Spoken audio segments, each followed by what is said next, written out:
कोणीच काही आलं नाही. ज्या वेळेला पूर येतं पाणी भरते, आमची मुलं ना रात्रभर तिथं बसतात. पाणी गटार भरते काय करत रात्रभर तिथं बसलेले असतात.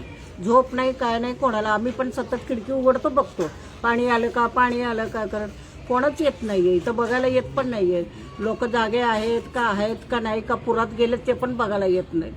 मी काय म्हणते, हे गटार सगळं भरलेलं आहे नाला, त्याची हे काढलं ना, गाळ काढलं ना, त्याची खोली वाढेल.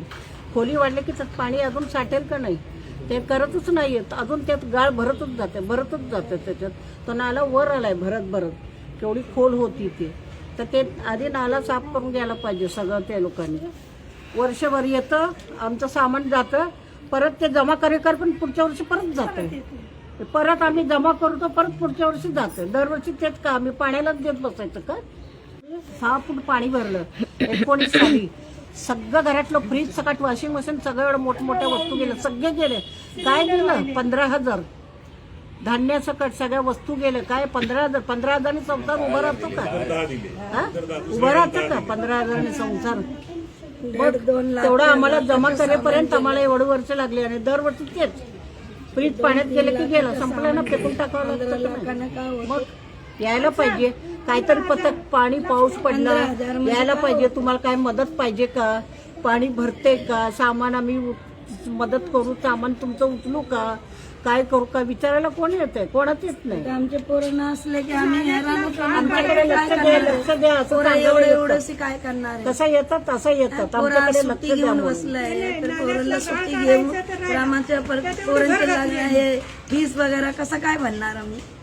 काही माणसाला एवढी चांगली नोकरी पण नाहीये ना. आणि आजारी आमचे माणसं 2-2 घरात आहे, काय करणार आहे बस सांगा ना. आणि आजारी माणसाला वर उचलून कोणाच्या घरी ठेवायचं? आणि कोणी पण ठेवत पण नाही. ठेवतील 1-2 दिवस बघतील. आजारी माणसं, आता एकदम अपंग माणूस असेल त्यांच्या पण घरात माणसं असतील. अपंग माणसाला दुसऱ्यांच्या घरात ठेवायचं कसं? आपल्याला पण शरम वाटते ना. मग दरवर्षी जायचं, कधीतरी एखाद्या वेळी ठीक आहे. दरवर्षी त्यांच्या घरात जाऊन दारात उभं राहायचं, आम्हाला मदत करावं म्हणून. आम्हाला तर असा एक अनुभव आला ना, आम्ही एकाच्या घरात सामान ठेवलं होतं, तर ते सामान आम्हाला दुसऱ्या दिवशी घराच्या बाहेर आलं. ऑटोमॅटिक त्यांच्या घराच्या बाहेर ऑटोमॅटिक त्यांचं सामान घराच्या बाहेर आलं. तेव्हापासून कानाला खडा लावला मी. सरळ गच्चीवर टाकते. कलेक्टर आलेले, त्याच्यानंतर त्यांनी सर्वे केला. त्याच्यानंतर आजपर्यंत 2027 झालंय, आजपर्यंत कोण आलाय का विचारायला? काल रात्री आम्ही कामावरून येतो नाला बघणार, सकाळी जाताना नाला बघणार. किती दिवस सुट्टी घ्यायची? त्याचा काय उपाय झाला पाहिजे ना आपल्याला. त्याचं काय होतच नाही आहे. फक्त आम्ही त्रास घेतोय. अरे नवीन बिल्डिंग बनतायत तर जे जुन्या बिल्डिंग आहेत त्यांना परमिशन द्या ना तुम्ही नवीन बनवायला. नवीन बिल्डिंगला कसं परमिशन भेटतोय बनवायला? जुन्या बिल्डिंगला का भेटत नाही आहे?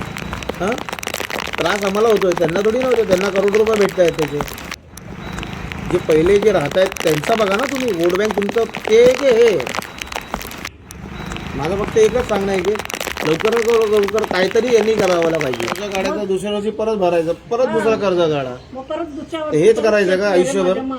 एक तर पोरांची फीस एवढी महाग झाली आहे, त्याच्यावरती तुम्ही लक्ष देत नाही.